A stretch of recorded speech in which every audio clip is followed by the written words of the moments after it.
கோட்னா என்ன? ஆடு. இந்த ஆட்டுக்கும் அந்த ஆட்டுக்கும் ஒரு கூட்டு இருக்குது அப்படிங்கிறது அந்த கடைசி படத்திலேயே தெரிஞ்சு போச்சு. இன்னைக்கு அந்த கடைசி கோட்டுங்கிற படம் ஆடு, அந்த ஆடு இந்த ஆடு ஒண்ணுதான் அப்படிங்கிறது நேத்தே முடிவாகி போச்சு. பாரதிய ஜனதாவின் கைத்தடியாக இன்று திராவிட இயக்கத்தை கை நீட்டி பேசுவதற்கு வந்திருக்கக்கூடிய அந்த நடிகர் தொடங்கி இருக்கக்கூடிய கட்சியை தூள் தூளாக்க போகின்ற இயக்கம் நமது திராவிட முன்னேற்ற கழகம்.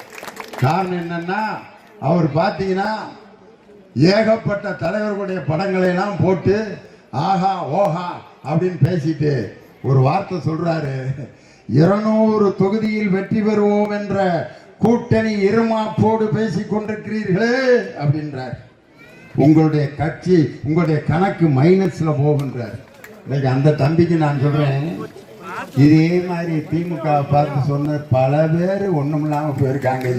இது ரெண்டும் வேற யாரும் இல்லை, இபிஎஸ் ஓபிஎஸ் சேர்ந்துதான்